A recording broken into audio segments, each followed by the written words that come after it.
Ce n'est pas seulement une histoire, c'est l'histoire complète de l'islam. Un homme, une grotte, une nuit. Comment a-t-il uni l'Arabie, terre plongée dans son âge le plus sombre, en seulement 23 ans? Comment l'État islamique a-t-il surpassé l'Empire romain en à peine 100 ans? La bataille d'Uhud n'a pas arrêté les musulmans, ni l'armée romaine de 100 000 à Mouta. Notre récit commence avec l'année de l'éléphant à la Kaaba et s'étend jusqu'à la conquête d'Istanbul. Oui, d'un orphelin à une civilisation régnant sur 3 continents, du prophète aux 4 califes, aux Omeyyades, Abbassides et Ottomans. Ce n'est pas l'histoire d'une religion, c'est la transformation la plus rapide de l'humanité. Les plus grandes conquêtes, l'âge d'or le plus brillant. 900 ans d'islam en 60 minutes intenses. Pas de retour en arrière aujourd'hui. Tenez bon, ne reculez pas. Vous êtes sur Nour al-Iman, la lumière de la foi qui illumine les cœurs. Aimez la vidéo et laissez un commentaire. Cela nous aide à toucher plus de monde et à créer plus de contenu. Si vous êtes prêts, commençons. Abonnez-vous à Nour al-Iman et aimez cette vidéo pour ne rien manquer. Chapitre 1. L'année de l'éléphant et la naissance du dernier messager. Imaginez un monde épuisé, déchiré par les guerres interminables entre 2 superpuissances, l'Empire byzantin à l'ouest et l'Empire sassanide à l'est. Les peuples sont écrasés par les impôts, l'injustice règne, l'esclavage est banal et la miséricorde, une rareté. Au cœur de cette obscurité planétaire, à la marge des cartes, s'étend une terre aride, l'Arabie. Pas d'empire central, pas de roi unique, seulement des tribus rivales, des vendettas sanglantes et 360 idoles autour d'un cube noir sacré, la Kaaba. Cette Kaaba, héritage d'Ibrahim, paix sur lui, est le sanctuaire le plus ancien de l'humanité. Mais à cette époque, elle est noyée dans l'idolâtrie. La société arabe vit dans la jaïliya la plus profonde. La faiblesse est méprisée, l'orphelin écrasé, la femme dévalorisée. L'une des pratiques les plus cruelles de l'histoire est considérée comme normale. L'enterrement vivant des filles nouveau-nées. Un père creuse un trou dans le désert et y enfouit sa propre fille pour éviter la honte ou la charge. Voilà le degré de ténèbres dans lequel Mecca est plongée. Pourtant, cette ville est sur le point d'exploser de lumière. Le premier signe divin apparaît vers l'an 570. En Abyssinie, le gouverneur chrétien Abraha, jaloux de la renommée de la Kaaba, décide de la détruire pour attirer les pèlerins vers son église somptueuse de Sanaa. Il rassemble une armée impressionnante. 60 000 hommes, des centaines de chevaux, des chameaux, et surtout 9 éléphants de guerre géants, menés par le colossal Mahmoud. C'est une arme psychologique terrifiante. Ce que vous considérez comme sacré sera piétiné sous les pattes de mes bêtes. L'armée avance, écrase tout sur son passage. Les petites tribus s'enfuient. Taïf capitule sans combat. À Mecca, les Kouraïchites sont impuissants. Ils n'ont ni armée, ni fortification. Abdul Muttalib, chef respecté et grand-père du futur prophète, prononce ces mots historiques. « J'ai mes chameaux, je les défends. La Kaaba a son seigneur qui la protégera. » Les habitants se réfugient dans les montagnes. Abraha ordonne l'assaut final. Mais Mahmoud, l'éléphant principal, refuse d'avancer. On le frappe, on le pique. Il recule. Tourné vers le sud, l'est ou l'ouest, il court. Vers la Kaaba, il s'effondre. Les autres éléphants font de même comme retenus par une force invisible. Soudain, le ciel s'obscurcit. Des nuées d'oiseaux, des ababiles, apparaissent. Petits, noirs, en formation serrée, ils portent dans leur bec et serre des pierres d'argile cuites, brûlantes. Elles tombent comme une pluie divine sur l'armée d'Abraha. Les soldats hurlent. Les éléphants s'affolent, l'armée entière est anéantie. Abraha lui-même est touché et meurt en rentrant au Yémen. Cet événement, rapporté dans la sourate Al-Fil, proclame au monde entier: la Kaaba est sous protection divine directe. L'année suivante, le 20 avril 571, ou selon la tradition le 12 Rabi al-Awwal, naît un enfant qui changera le cours de l'histoire. Son père, Abdullah, est mort avant sa naissance. Sa mère, Amina, le met au monde orphelin de père. Il s'appelle Muhammad. Que la paix et les bénédictions d'Allah soient sur lui. À 6 ans, Amina décède à son tour. Le petit garçon passe sous la garde de son grand-père Abdul Muttalib puis de son oncle Abu Talib. Grandir orphelin dans la Mecca impitoyable n'est pas facile. Pourtant, cet enfant est différent. Issu d'une lignée noble, les Banu Hashim, il n'est pas riche. Il garde les moutons, accompagne les caravanes commerciales, observe la société. Mensonges, tricheries, usure, esclavage, humiliation des femmes. Mais il ne s'y conforme jamais. Dès l'enfance, les Mécois le surnomment Al-Amin, le digne de confiance. Il ne ment pas, il est miséricordieux, il aide les faibles. Une lumière unique dans une nuit profonde. Muhammad, paix et bénédiction sur lui, est troublé par ce système. Il ne se révolte pas bruyamment, mais il cherche. Il s'éloigne souvent de la ville pour méditer dans la grotte de Hira sur le Jabal an-Nour. Ce n'est pas une fuite, c'est une quête sincère du sens de l'existence. Les idoles ne peuvent être la vérité. Mais alors, quelle est-elle ? Des signes étranges apparaissent, des rêves véridiques, une intuition grandissante, un poids intérieur qui s'alourdit. Le moment approche, où une voix descendra du ciel, un ordre retentira et l'histoire basculera pour toujours. La scène est prête. Le dernier messager d'Allah est né. La plus grande révolution spirituelle et humaine de tous les temps va commencer. Si cette première étape vous a captivé, abonnez-vous à Nour Al-Iman et aimez cette vidéo pour ne rien manquer des prochains chapitres. Partagez vos impressions en commentaire. Quel moment vous a le plus touché ? Cela nous aide énormément à continuer cette série épique. À très bientôt pour le chapitre 2. Chapitre 2. La première révélation. La nuit du destin. La Mecque bruise de commerce, de rires et de mensonges. Les caravanes chargent l'encens, l'or et les épices, mais les cœurs sont vides. Muhammad, que la paix et les bénédictions d'Allah soient sur lui, a 40 ans. Il est connu de tous comme Al-Amin, l'homme en qui on peut avoir une confiance absolue. Il a épousé Khadija, femme noble et riche, qu'il a choisie pour son honnêteté lors d'un voyage commercial en Syrie. Ensemble, ils vivent dans le calme, loin des excès de la ville. Pourtant, une tempête intérieure grandit en lui. Depuis des années, il se retire souvent dans la grotte de Hira, sur le mont Jabal an-Nour. Là-haut, loin du bruit des idoles et des marchés, il médite des nuits entières. Il cherche la vérité. Les rêves qu'il fait sont si clairs qu'ils se réalisent le jour suivant. Une pesanteur s'installe dans sa poitrine, comme si le monde entier attendait quelque chose de lui. C'est une nuit de Ramadan, en l'an 610. La Mecque dort sous un ciel étoilé. Muhammad, paix et bénédiction sur lui, est seul dans la grotte, enveloppé dans son manteau. Soudain, l'air devient lourd, le silence absolu. Une présence immense emplit l'espace. L'ange Jibril, paix sur lui, apparaît sous une forme terrifiante, plus grande que l'horizon. « Iqra » lisse. Muhammad, tremblant, répond « Je ne sais pas lire ». L'ange l'enlace si fort que le prophète sent ses côtes craquer, puis le relâche. « Iqra » répète Jibril plus fort. « Je ne sais pas lire » répond-il encore, le cœur battant. Pour la 3e fois, l'ange serre plus fort encore, puis déclame les paroles qui vont changer l'humanité. « Lis, au nom de ton Seigneur qui a créé l'homme d'une adhérence. Lis, ton Seigneur est le très généreux, celui qui a enseigné par la plume, a enseigné à l'homme ce qu'il ignorait. » Ces 5 premiers versets de la sourate Al-Alaq tombent comme une lumière aveuglante dans la grotte. Muhammad les retient dans son cœur, terrifié et bouleversé. Il sort en courant, descend la montagne, le corps tremblant. Il crie à Khadija « Couvre-moi! Couvre-moi » Il a peur d'avoir perdu la raison. Khadija, cette femme bénie, l'enveloppe dans une couverture, l'écoute avec calme et déclare immédiatement « Non, par Allah. Allah ne t'humiliera jamais. Tu entretiens les liens de parenté, tu dis la vérité, tu portes les fardeaux des autres, tu donnes à celui qui n'a rien. Tu honores l'hôte et tu aides dans les épreuves de la vérité. » Elle l'emmène chez son cousin Waraka ibn Nawfal, savant chrétien qui connaît les écritures anciennes. Waraka écoute et pleure.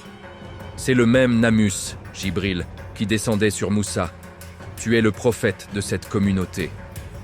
La révélation s'arrête ensuite pendant quelques mois, une période appelée Fatra. Muhammad est inquiet, mais Khadija le soutient. Puis, un jour qu'il marche dans la vallée, Jibril réapparaît dans le ciel, immense, couvrant l'horizon. Le prophète rentre effrayé.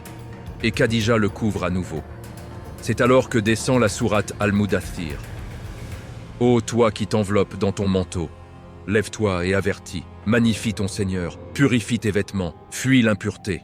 Le message est clair, la mission commence. Muhammad doit avertir son peuple. Ce n'est plus une quête personnelle, c'est une responsabilité universelle. Les 3 premières années, la prédication reste secrète. Le prophète invite d'abord ses proches et ceux en qui il a confiance. Khadija est la première à croire, la première musulmane de l'histoire. Puis Ali, jeune cousin de 10 ans, Abu Bakr, son ami le plus cher, Zaïd, son fils adoptif, et quelques autres. Dans la maison d'Arkam ibn Abi Arkam, un petit cercle se forme. Des esclaves comme Bilal, des jeunes comme Zubayr, des pauvres et des opprimés. Ils apprennent la prière, le tawhid, l'égalité devant Allah. Mais la vérité ne peut rester cachée éternellement. Bientôt, l'ordre divin viendra. Monte sur le mont Safa et appelle publiquement ton peuple. La Mecque va trembler. La persécution va commencer. Mais la lumière est déjà allumée et rien ne pourra plus l'éteindre. La plus grande révolution de l'histoire vient de naître dans une petite grotte, par une seule nuit, par une seule parole. Lys. Si ce chapitre vous a ému et fait vibrer, abonnez-vous immédiatement à Nour Al-Iman et mettez un pouce bleu. Laissez en commentaire le moment qui vous a le plus marqué. La peur du prophète, le courage de Khadija ou les premiers versets. Vos réactions nous donnent la force de continuer cette série unique. À très bientôt pour le chapitre 3. Chapitre 3. L'appel public et le début des persécutions. La lumière est allumée, mais la Mecque est encore plongée dans les ténèbres. 3 années se sont écoulées depuis la première révélation. Le cercle des musulmans reste discret. Une trentaine de cœurs purs qui se réunissent en secret dans la maison d'Arkam. Ils prient, apprennent le Coran, goûtent pour la première fois à l'égalité absolue devant Allah. Esclaves et nobles s'assoient côte à côte. Bilal l'Éthiopien, Soumaïa, Ammar, Souhaïb le Romain. Tous ont trouvé dans l'islam une dignité qu'aucun maître ne peut leur enlever. Mais Allah ordonne maintenant l'appel ouvert. Un jour, le verset descend et avertit ton clan les plus proches. Et puis vient l'ordre définitif. Appelle publiquement tout ton peuple. Le prophète, paix et bénédiction sur lui, obéit sans hésiter. Il monte sur la colline de Safa, au cœur même de la Mecque, et lance l'appel qui va tout faire basculer. Ô Quraïch, venez ici. Les gens accourent, intrigués. Quand la foule est rassemblée, ils demandent « Ô Quraïch, si je vous disais qu'une armée se cache derrière cette montagne pour vous attaquer, me croiriez-vous » Tous répondent en chœur « Oui, nous ne t'avons jamais entendu mentir. » Alors il déclare d'une voix forte et claire « Je suis pour vous un avertisseur. Si vous n'adorez qu'Allah seul et abandonnez ses idoles, un châtiment terrible vous atteindra. » Un silence glacial tombe. Puis Abu Lahab, son propre oncle, hurle « Que tu périsses pour ce jour. Est-ce pour cela que tu nous as rassemblés ?» À cet instant, la guerre est déclarée.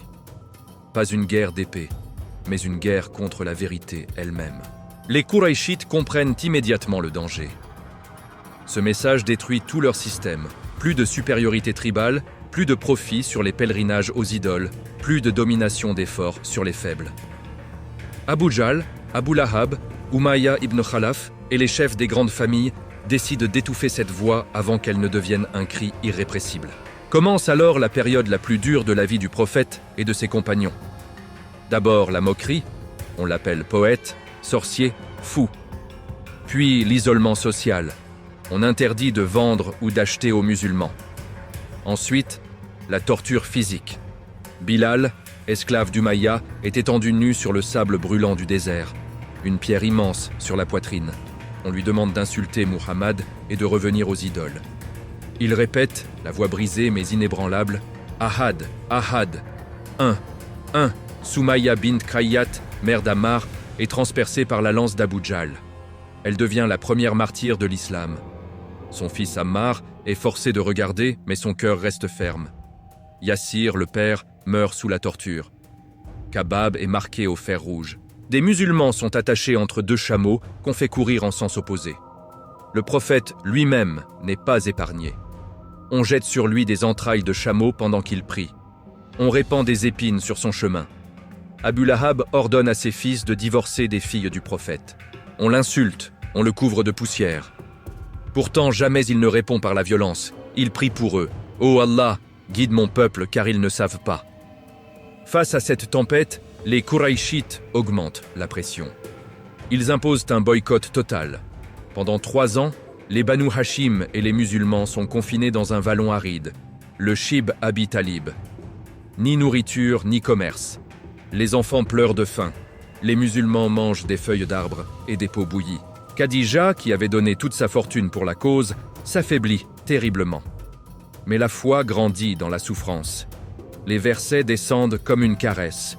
Par le temps, l'homme est certes en perdition, sauf ceux qui croient et accomplissent les bonnes œuvres, se recommandent la vérité et se recommandent la patience. La persécution prouve la vérité du message. Si c'était une invention, qui accepterait de mourir pour elle? La Mecque est devenue une prison à ciel ouvert. Mais l'aube est proche. Bientôt viendra l'année de la tristesse, puis l'espoir de Médine. Rien n'arrêtera cette lumière. Si ce chapitre vous a bouleversé et renforcé dans votre foi, abonnez-vous tout de suite à Nour al-Iman et mettez un pouce bleu. Dites-nous en commentaire quel compagnon vous a le plus impressionné. Bilal, Sumayya ou le prophète lui-même dans sa patience infinie? Vos messages nous portent. À très bientôt pour le chapitre 4. Chapitre 4. L'année de la tristesse et l'aube de Médine. La Mecque est une fournaise d'hostilité. Le boycott dure depuis 3 ans. Les musulmans et les Banu Hashim sont prisonniers dans le vallon de Shib Abi Talib, coupés du monde. La faim ronge les ventres, les cris des enfants percent la nuit. Khadija, l'épouse bien-aimée, donne tout ce qui lui reste, sa fortune, sa force, son amour. Elle s'affaiblit, jour après jour. Le prophète, paix et bénédiction sur lui, veille sur elle, le cœur serré. Enfin, un miracle de miséricorde. Quelques Qurayshites, touchés par les pleurs des enfants et par leur propre conscience, brisent le pacte. Le boycott est levé. Les musulmans sortent, épuisés mais vivants. La joie est courte. L'année 619 arrive, et avec elle une douleur immense. C'est l'année de la tristesse. D'abord Abu Talib, l'oncle protecteur, tombe malade et meurt. Lui qui, bien qu'il n'ait pas embrassé l'islam, a défendu son neveu contre toute la tribu. Sans lui, le prophète perd son bouclier tribal. Puis, à peine 40 jours plus tard, Khadija rend l'âme. Elle, la première croyante, la mère des croyants, celle qui a cru en lui avant tout le monde, celle qui l'a soutenu dans les moments les plus sombres. Le prophète pleure. Jamais Allah ne m'a donné meilleure épouse qu'elle. Elle a cru en moi quand tous me rejetaient. Elle m'a soutenu de ses biens quand tous me privaient. Allah m'a donné d'elle des enfants qu'il ne m'a donné d'aucune autre. En une seule année, il perd ses 2 plus grands soutiens humains. La Mecque devient encore plus hostile. Sans la protection d'Abu Talib, les insultes pleuvent, les attaques se multiplient. Le prophète se sent seul au monde. Il décide alors de chercher un refuge ailleurs. Il part pour Taïf, ville verdoyante, à une centaine de kilomètres, avec son fils adoptif Zayd ibn Haritha. À Taïf, il rencontre les 3 chefs de la tribu Thaqif. Il leur parle avec douceur, « Acceptez l'islam, ou au moins protégez-moi pour que je puisse transmettre le message d'Allah. » Ils refusent avec mépris. Pire, ils excitent les esclaves et les voyous de la ville contre lui. Les pierres volent, le prophète court, poursuivi par la foule. Ses pieds saignent, son corps est couvert de blessures. Zayd tente de le protéger de son propre corps, mais les pierres atteignent les 2. Épuisé, il s'assoit dans un jardin appartenant à 2 frères, Qurayshites, Utba et Shaïba. Il lève les mains vers le ciel et prononce l'une des plus belles invocations de l'histoire. « Ô Allah, à toi je me plains de ma faiblesse, de mon impuissance et du mépris des gens envers moi. Ô toi le plus miséricordieux, tu es le Seigneur des opprimés et tu es mon Seigneur. Vers qui me laisses-tu? Vers un lointain qui me maltraite ou vers un ennemi à qui tu as donné pouvoir sur moi? Si tu n'es pas en colère contre moi, je ne me soucie de rien. Mais ton pardon est plus vaste pour moi. Je cherche refuge auprès de la lumière de ton visage qui dissipe les ténèbres. » À cet instant, l'ange Jibril descend avec l'ange des montagnes et dit « Ô Muhammad, si tu le désires, je peux faire s'écrouler les 2 montagnes sur cette ville et l'anéantir. » Le prophète, le visage en sang, répond avec une miséricorde infinie. « Non, J'espère qu'Allah fera sortir de leurs reins des gens qui adoreront Allah seul sans lui associer quoi que ce soit. Cette réponse montre la grandeur de sa mission. Ce n'est pas la vengeance, c'est la miséricorde, même pour ceux qui le torturent. De retour à la Mecque, protégé temporairement par un notable païen, le prophète continue sa prédication. Mais une nuit, la plus extraordinaire de toutes, arrive. Al-Isra ou Al-Miraj, le voyage nocturne et l'ascension.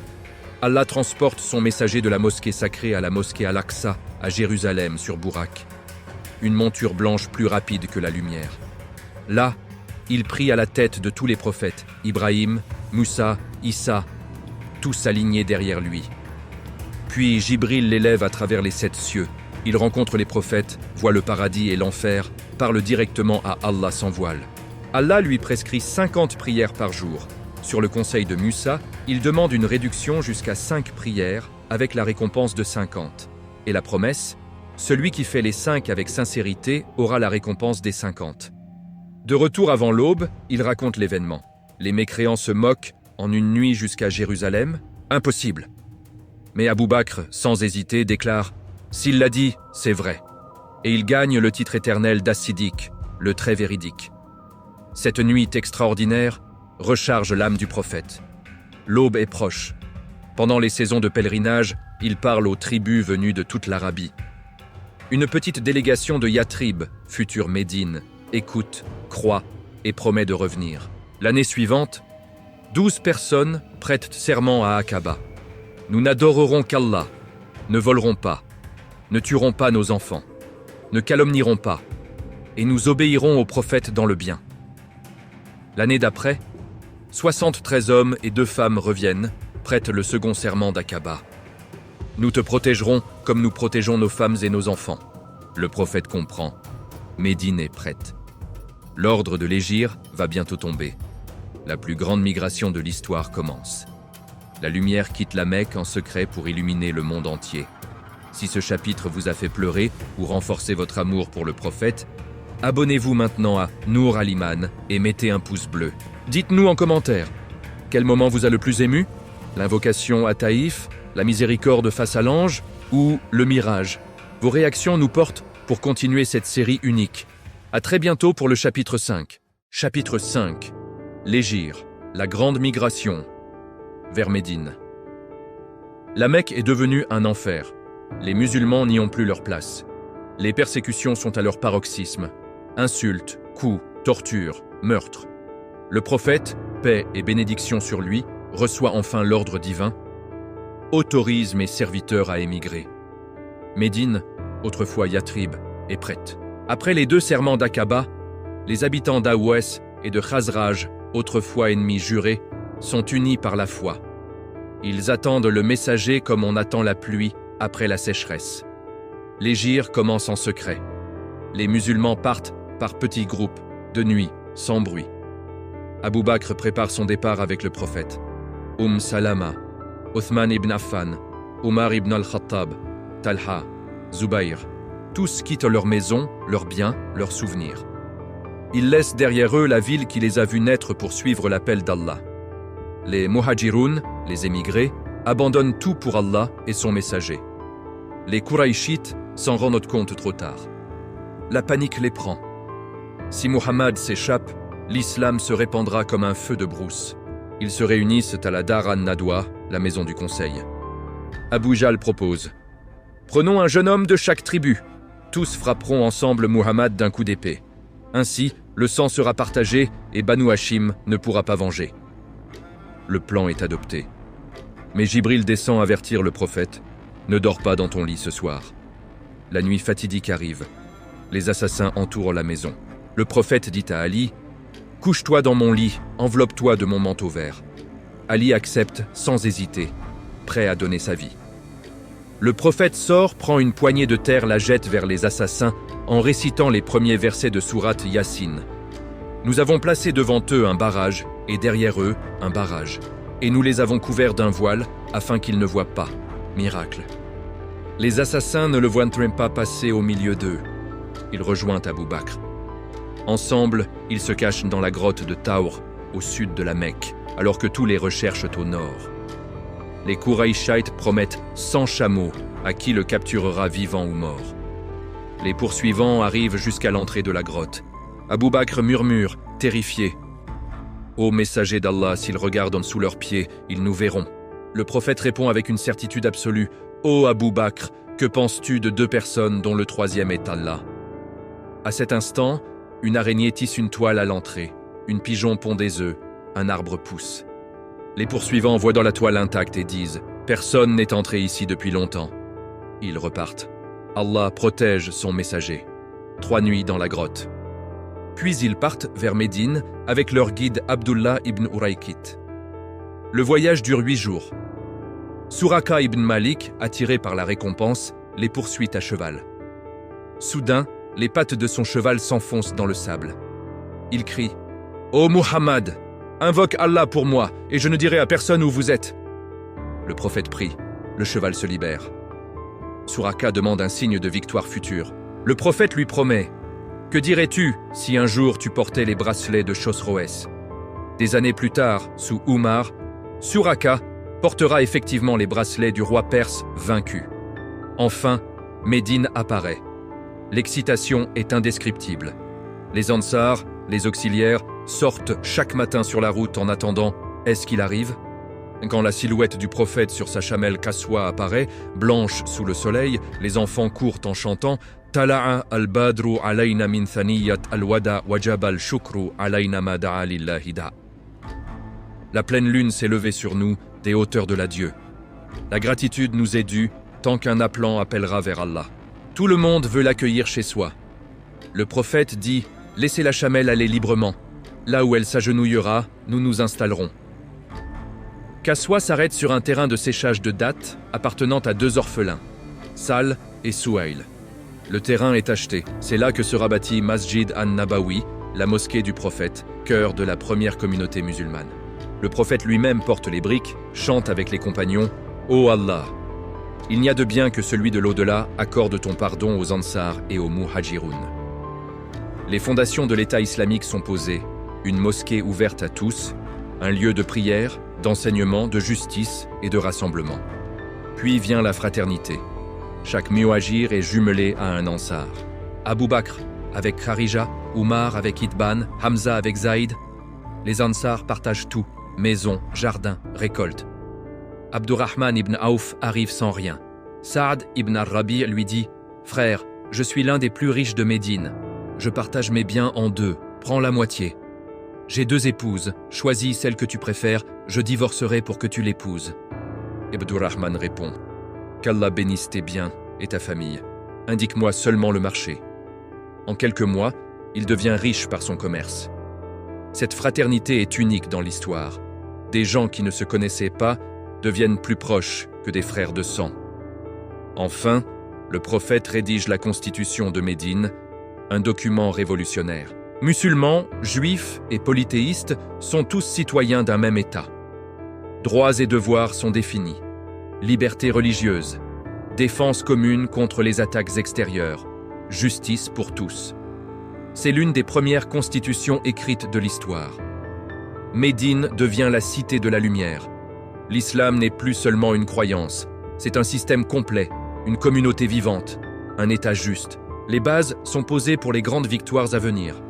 Badr, Uhud, la tranchée et la conquête finale de la Mecque. La plus grande migration de l'histoire n'était pas une fuite. C'était le début d'une révolution mondiale.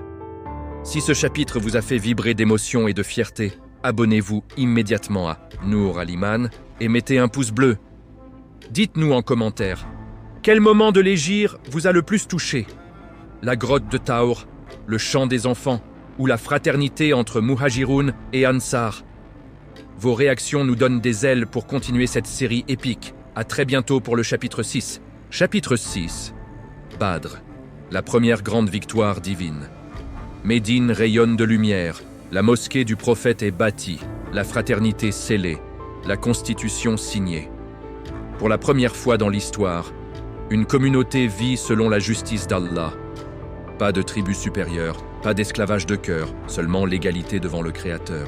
Les Muhajiroun, venus de la Mecque sans rien, reprennent vie grâce à la générosité des Ansars. Mais la paix ne dure pas. La Mecque ne pardonne pas. Les Kouraïchites ruminent leur rage. Ce Muhammad qui a fui est maintenant à la tête d'un État naissant. Ils veulent l'écraser avant qu'il ne devienne invincible. Une occasion se présente. Une immense caravane commerciale, conduite par Abu Sufyan, revient de Syrie avec des richesses colossales. 1000 chameaux chargés d'or, d'encens, d'étoffes. C'est la fortune même des Kouraïchites, fruit de leur pillage et de leur commerce. Le prophète, paix et bénédiction sur lui, décide d'intercepter cette caravane, non par avidité, mais pour récupérer une partie des biens confisqués aux musulmans lors de leur exil et pour affaiblir économiquement l'ennemi qui les persécute. Abu Sufyan, rusé, change de route et envoie un messager à la Mecque. « Sauvez la caravane! Muhammad veut nous attaquer !» La réponse est immédiate. Ibn Jal, l'ennemi juré de l'islam, rassemble une armée impressionnante. 1000 guerriers bien armés, 700 chameaux, 100 chevaux, des armures étincelantes, des épées tranchantes. Ils partent pleins d'arrogance, chantant et dansant, certains qu'ils vont anéantir cette bande de misérables. À Médine, le prophète consulte ses compagnons. Faut-il attaquer la caravane ou affronter l'armée? Les Ansars, liés par le serment de protection, déclarent « Ô messager d'Allah, nous t'avons promis de te défendre à Médine. Si tu nous ordonnes d'avancer jusqu'à Bark al-Ghimad, près de la mer, nous irons. » Le prophète décide. On marche vers Badr. Seulement 313 musulmans répondent à l'appel. 313 contre 1000. 2 chevaux, 70 chameaux. 1 pour 2 ou 3 hommes qui se relaient. Peu d'armure, peu d'épées. Mais des cœurs remplis de foi. Parmi eux, Abu Bakr, Umar, Ali, Hamza, Zubair, Talha, Saad ibn Abi Waqqas et des anciens esclaves comme Bilal. Ils partent sans savoir qu'ils marchent vers la plus grande bataille de l'histoire. Abu Sufyan réussit à faire passer la caravane en sécurité. Mais Abu Jahl refuse de rentrer. Nous allons à Badr, nous boirons du vin, ferons danser les chanteuses et montrerons à toute l'Arabie que Kouraïch ne recule devant personne. L'orgueil les aveugle. Les deux armées se rencontrent près des puits de Badr, le 17 Ramadan de l'an 2 de l'Hégire, mars 624. La nuit avant la bataille, Allah envoie une pluie fine. Du côté musulman, elle raffermit le sol sableux et apaise les cœurs. Du côté mécois, elle transforme le terrain en boue glissante. Les musulmans dorment profondément, un sommeil divin qui les fortifie. Le prophète passe la nuit en prière, les mains levées. Ô Allah, si ce petit groupe périt aujourd'hui, tu ne seras plus adoré sur terre. Au matin, le combat commence selon la tradition arabe, duels individuels. Hamza, le lion d'Allah, abat des champions mécois. Ali, jeune et intrépide, terrasse Walid ibn Utba. Ubaïda ibn al-Harith affronte Shaïba. Les 3 duels tournent à l'avantage musulman. Puis c'est la bataille générale. Les chiffres sont terrifiants, un musulman contre 3 ennemis. Mais une force invisible entre en jeu. Le Coran le dira plus tard. Vous n'avez pas tué, c'est Allah qui a tué. J'ai jeté la terreur dans leur cœur. Des compagnons témoigneront avoir vu des anges en turban vert sur des chevaux blancs. Les Mécois, pris de panique inexplicable, fuient. Abu Jahl, le pharaon de cette communauté, est tué par 2 jeunes Ansars, Mu'ad et Mu'awid, puis achevé par Abdullah ibn Mas'ud. Bilal, l'ancien esclave torturé par Umayya ibn Khalaf, retrouve son bourreau sur le champ de bataille. Umayya supplie « Épargne-moi ». Mais les compagnons, témoins de ses crimes, l'exécutent. La justice divine s'accomplit. À la fin, 70 Mécois sont tués, dont les pires ennemis de l'islam, et 70 faits prisonniers. Les musulmans pleurent 14 martyrs. Le butin est immense, armes, chameaux, armures. Le prophète ordonne un partage équitable, même pour ceux qui sont restés en arrière pour garder Médine. Les prisonniers sont traités avec une humanité jamais vue. Nourris avant les musulmans eux-mêmes, libérés contre rançon ou innovation révolutionnaire, contre l'enseignement de la lecture et de l'écriture à 10 musulmans. Zayd ibn Thabit apprendra ainsi et deviendra l'un des plus grands scribes du Coran. Badr n'est pas seulement une victoire militaire. C'est la preuve irréfutable que la vérité triomphe même quand tout semble impossible.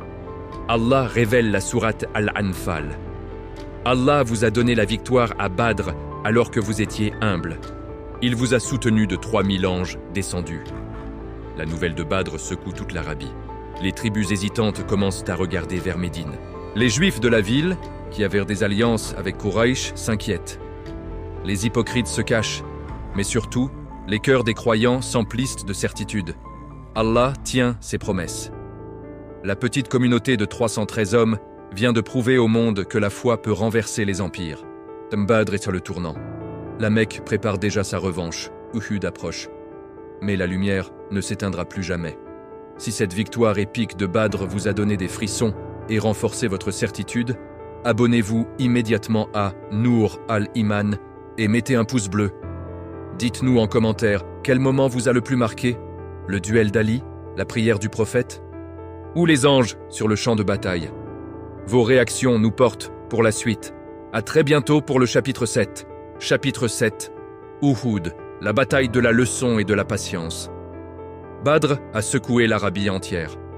Les Qurayshites pleurent à leur mort, jurent une vengeance terrible. Abu Sufyan prend la tête de la revanche. En l'an 3 de l'Hégire, 625, il rassemble la plus grande armée jamais vue, 3000 guerriers, 200 chevaux, 700 côtes de mailles, des alliés de partout. Femmes et chanteuses les accompagnent pour exciter leur ardeur. Leurs cris « Uhud! Uhud !» nous laveront l'humiliation de Badr. À Médine, le prophète, paix et bénédiction sur lui, consulte ses compagnons. Faut-il défendre la ville ou sortir au combat? Les jeunes, brûlant de foi après Badr, insistent « Sortons aux messagers d'Allah. Ne leur montrons pas que nous avons peur. » Le prophète, qui voulait d'abord rester dans Médine, accepte leur avis. Il revêt son armure, et même quand certains regrettent, il dit « Il ne convient pas à un prophète, une fois l'armure mise, de l'enlever avant qu'Allah n'ait jugé entre lui et son ennemi. » 1000 musulmans sortent vers le mont Uhud, au nord de Médine. En route, le chef des hypocrites, Abdullah ibn Ubay, trahit. Il retire ses 300 hommes avec une excuse lâche. Restent 700 croyants face à 3000 ennemis. Le prophète place son armée dos au mont Uhud pour protéger les arrières. Il poste 50 archers experts, commandés par Abdullah ibn Jubayr, sur une petite colline stratégique. L'ordre est clair et répété. Ne quittez pas votre position, même si vous nous voyez vainqueurs ou vaincus. Protégez nos dos contre la cavalerie. La bataille commence par des duels. Ali, Hamza, Zubayr abattent les champions mécois un à un. Talha brise son épée et combat à main nue. Puis l'assaut général. Les musulmans, portés par la même force invisible qu'à Badr, percent les lignes ennemies. Les Qurayshites fuient en désordre. Les femmes mécoises hurlent, frappent les tambours pour les rallier. Le champ de bataille semble gagner. C'est alors que l'erreur fatale arrive. La plupart des archers, voyant la victoire, crient « Le butin! Le butin !» Ils abandonnent leur poste malgré les supplications d'Abdullah ibn Jubayr, qui reste avec une poignée. Khalid ibn al-Walid, génie militaire encore mécréant, voit l'ouverture. Il contourne avec sa cavalerie et attaque les musulmans par l'arrière. Panique totale. Les rangs musulmans se disloquent.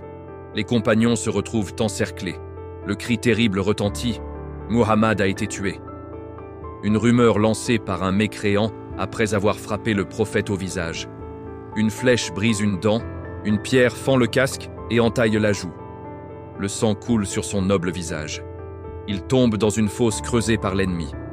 Ali et Talha le relèvent. Les compagnons forment un cercle humain autour de lui. Hamza, le lion d'Allah, combat comme un ouragan.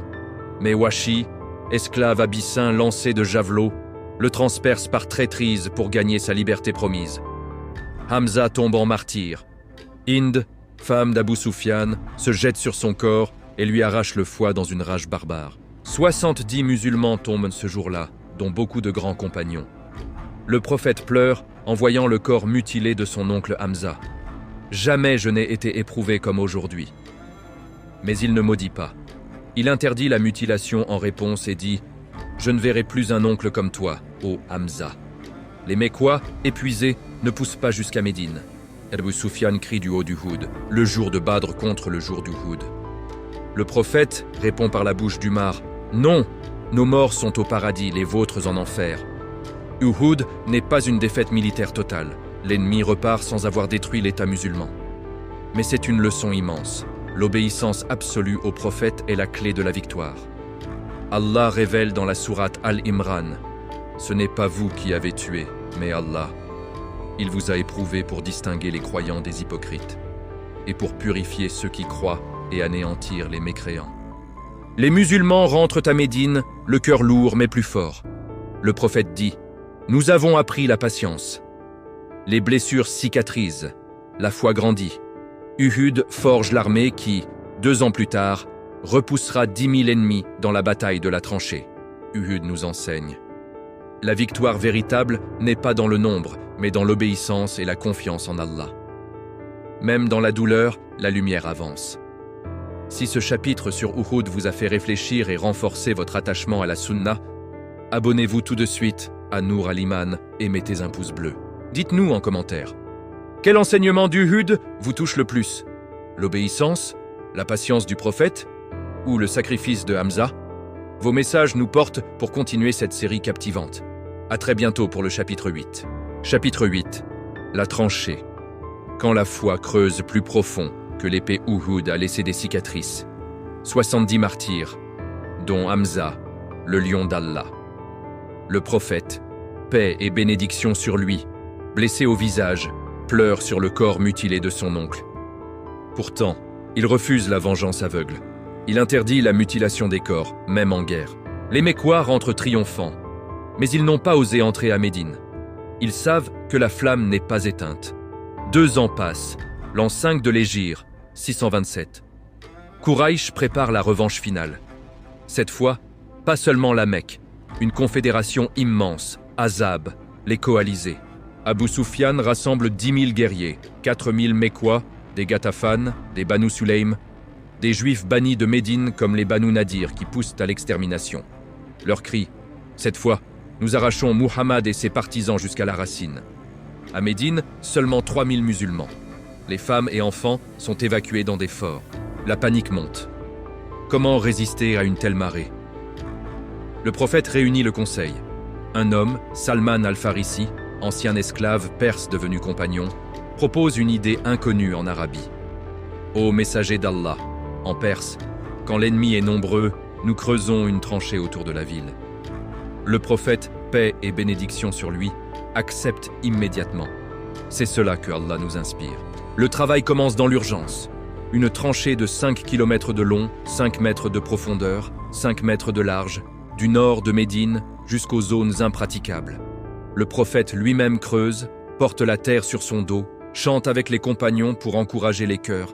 Ô Allah, il n'y a de bien que celui de l'au-delà accorde ton pardon aux Ansar et aux Muhajiroun. La faim est terrible. Les musulmans attachent des pierres sur leur ventre pour calmer les crampes. Un compagnon, Jabir, voit le prophète si affaibli qu'il invite discrètement le messager et quelques compagnons chez lui. Il n'a qu'une petite chèvre et un peu d'orge. Miracle, la nourriture se multiplie, toute l'armée mange à satiété et il en reste. Les coalisés arrivent. Ils voient la tranchée et restent figés. Jamais ils n'ont vu cela. Leurs chevaux ne peuvent en sauter, leurs flèches ne portent pas assez loin. Le siège commence. 20 jours et nuits de blocus total. Froid glacial, vent violent, faim. Les hypocrites murmurent « Muhammad nous promettait les trésors de César et de Chosroès, et voilà qu'on ne peut même pas sortir aux toilettes sans danger. » Les coalisés tentent des trahisons. Les Juifs Banu Quraïza, alliés de Médine par le pacte, rompent le traité et négocient avec l'ennemi. Si les coalisés percent, les Banu Quraïza attaqueront les musulmans par l'arrière. La situation est désespérée. Le prophète prie, les mains levées, des heures entières. Le Coran décrira plus tard, quand ils vous vinrent d'en haut et d'en bas, quand les regards se troublèrent, les cœurs remontèrent aux gorges, et que vous pensiez toutes sortes de pensées sur Allah. Mais Allah prépare la délivrance. D'abord, Nuaym ibn Mas'oud, un chef des Ghatafan récemment converti en secret, sème la discorde. Il va voir les Banu Quraïza. Quraysh rentrera chez elle. Vous resterez seul face à Muhammad. Demandez-leur des otages. Puis, il va voir Quraysh. Les Juifs ont regretté et vont vous trahir. La confiance se brise. Les coalisés se méfient les uns des autres. Puis vient la nuit décisive. Allah envoie un vent violent, un ouragan divin. Les tentes des coalisés s'envolent, leurs feux s'éteignent, leurs marmites se renversent. Le froid est insupportable. Abu Sufyan crie dans la nuit. « Ô Quraïch, cette terre n'est pas la nôtre. Nos bêtes meurent, les Banu Quraïza nous ont trahis, le vent nous frappe. Partons !» L'armée immense se disperse dans le chaos, laissant armes et bagages. Le matin, le prophète et les musulmans sortent. Plus un ennemi. Victoire totale, sans combat majeur. Allah révèle « Ô vous qui croyez, rappelez-vous le bienfait d'Allah sur vous, quand des armées vinrent contre vous, et que nous envoyâmes contre elles un vent et des armées que vous ne voyiez pas. » La tranchée n'est pas une victoire d'épée, mais d'intelligence, de patience et de confiance absolue en Allah. Les coalisés, 10 fois plus nombreux, sont vaincus par un vent. Les Banu Quraïza, coupables de trahison en temps de guerre, seront jugés selon leurs propres lois. Le jugement de Saad ibn Muad, dur mais juste. La voie vers la Mecque s'ouvre. Le prophète annonce « Désormais, c'est nous qui irons chez eux, et ils ne viendront plus chez nous. » Le prochain pas, Hudaybiyah, la victoire apparente des Mécois, mais la vraie conquête pacifique. La foi a creusé plus profond que n'importe quelle tranchée, et rien ne pourra plus arrêter la lumière. Si ce chapitre vous a donné des frissons et rappelé la puissance d'Allah, abonnez-vous immédiatement à Nour al-Iman et mettez un pouce bleu. Dites-nous en commentaire quel miracle vous a le plus marqué, le vent divin, la multiplication de la nourriture ou la patience du prophète. Vos réactions nous portent pour la suite. À très bientôt pour le chapitre 9. Chapitre 9. Hudaybiyah, la victoire. Apparente des ennemis, la conquête réelle des cœurs.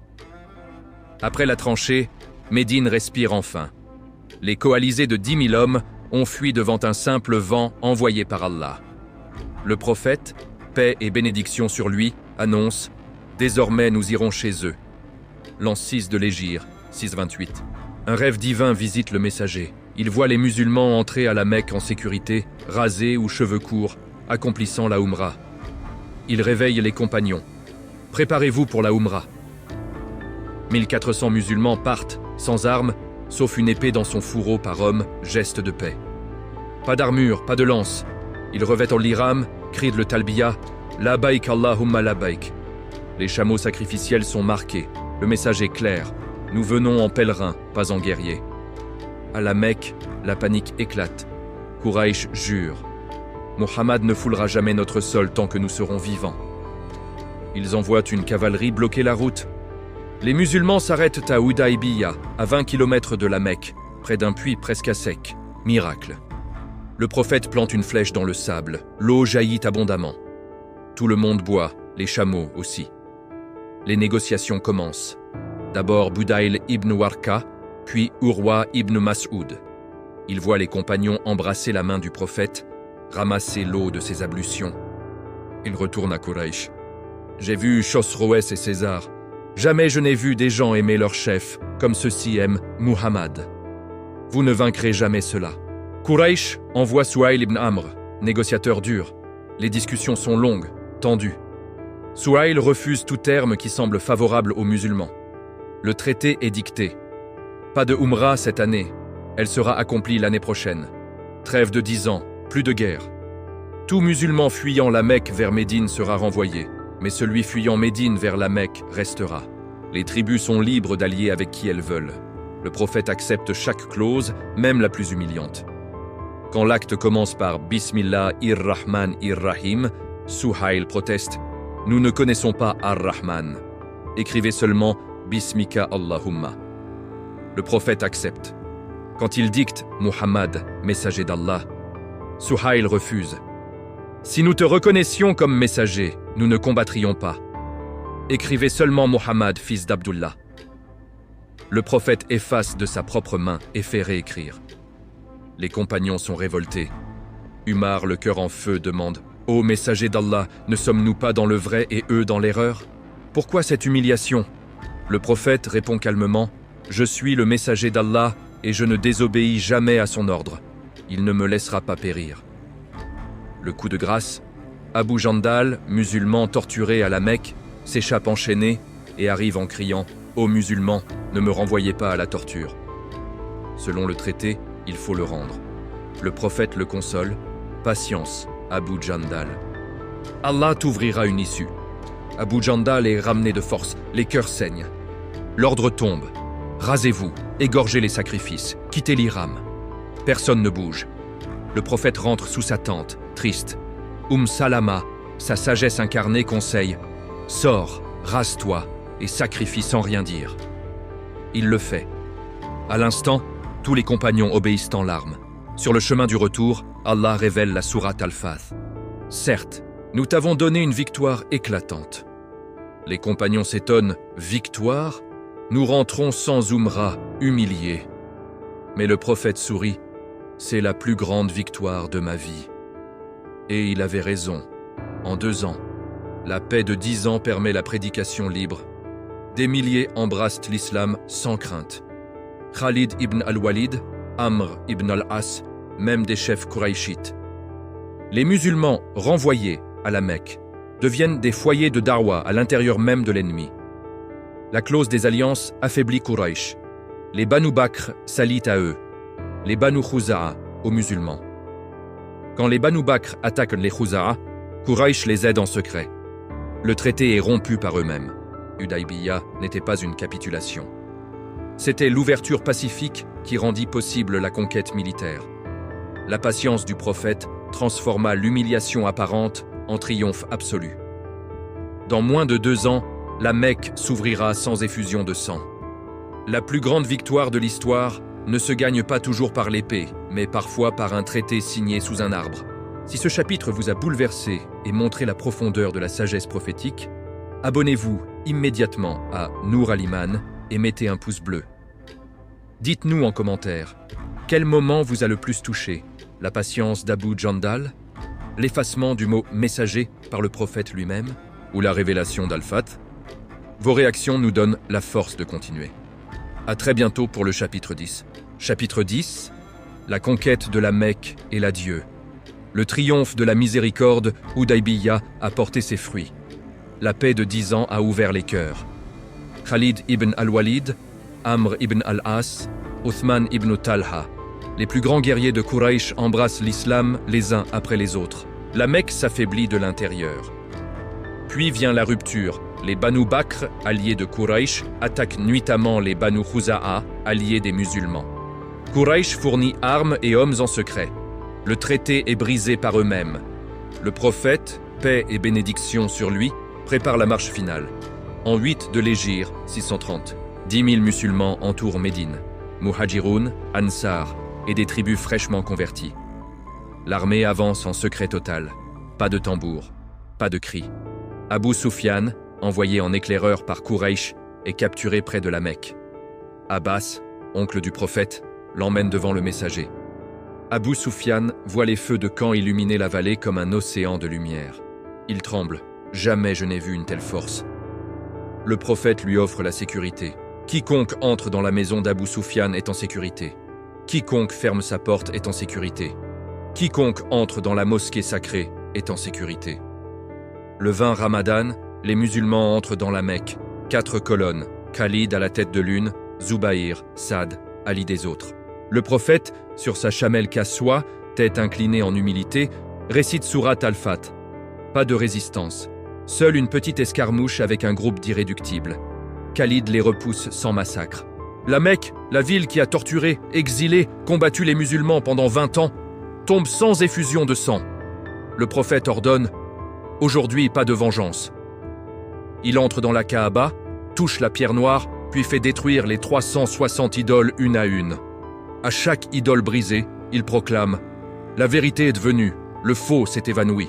Bilal monte sur le toit de la Kaaba et lance l'appel à la prière. Les mêmes oreilles qui l'ont entendu crier « Ahad, Ahad !» sous la torture l'entendent maintenant dominer la ville. Devant la Kaaba, les Qurayshites tremblent, attendant le châtiment. Le prophète demande « Ô Quraysh, que pensez-vous que je vais faire de vous ?» Ils répondent « Du bien. Tu es un frère noble, fils d'un frère noble. » Il prononce les mots immortels. « Allez, vous êtes libres. Pas de prisonniers, pas d'exécution, pas de rancune. » Même Hind, qui a mâché le foie de Hamza, est pardonnée quand elle embrasse l'islam. Même Washi, le tueur de Hamza, est pardonné. Même Ikrima, fils d'Abu Jahl, la miséricorde absolue. En un seul jour, la Mecque devient musulmane. Les tribus d'Arabie, voyant la chute de la plus grande puissance, envoient délégation sur délégation. L'an 9 de l'Hégire est appelé l'année des délégations. L'Arabie entière entre dans l'islam. Puis vient l'ultime voyage, en 10 de l'Hégire, 632. Le prophète accomplit le Hajj d'adieu avec plus de 100 000 musulmans. Sur le mont Arafat, il prononce le sermon éternel. Ô gens, votre sang, vos biens et votre honneur sont sacrés comme ce jour, ce mois, cette ville. Il n'y a de supériorité d'un arabe sur un non-arabe, d'un blanc sur un noir, que par la piété. J'ai laissé parmi vous 2 choses. Si vous vous y attachez, vous ne vous égarerez jamais. Le livre d'Allah et ma sunna. Il demande 3 fois. Ai-je transmis le message? La foule répond oui. Il lève les yeux au ciel. Ô Allah, sois témoin. De retour à Médine, il tombe malade. La fièvre monte. Il passe ses derniers jours dans la chambre d'Aïcha, la tête sur ses genoux. Ses dernières paroles, Ar-Rafiq al-A'la, le compagnon le plus haut. Le lundi 12, Rabi' al-Awwal, de l'an 11, de l'Hégire, 8 juin 632, Muhammad, paix et bénédictions éternelles sur lui, la miséricorde pour les mondes, rend son âme à Allah. Il laisse derrière lui un Coran parfait, une Oumma unie, une Arabie transformée, les fondations d'une civilisation qui conquérera les cœurs et les continents. En 23 ans seulement, d'un orphelin persécuté à un messager dont le nom est prononcé des milliards de fois, chaque jour. La conquête de la Mecque n'était pas celle d'une ville. C'était la conquête définitive des ténèbres par la lumière. Et cette lumière ne s'éteindra jamais. Si ce dernier chapitre vous a fait pleurer, vibrer et renforcer votre amour pour le prophète, paix et bénédiction sur lui, abonnez-vous immédiatement à Nour al-Iman et mettez un pouce bleu. Partagez en commentaire votre moment préféré de toute la série. La miséricorde à la conquête, le sermon d'adieu ou les derniers mots du messager. Vos messages nous touchent profondément. Merci d'avoir suivi cette épopée. La série complète est maintenant disponible. Revisionnez-la, partagez-la et restez avec nous pour les prochaines aventures historiques. Qu'Allah vous bénisse tous. À très bientôt.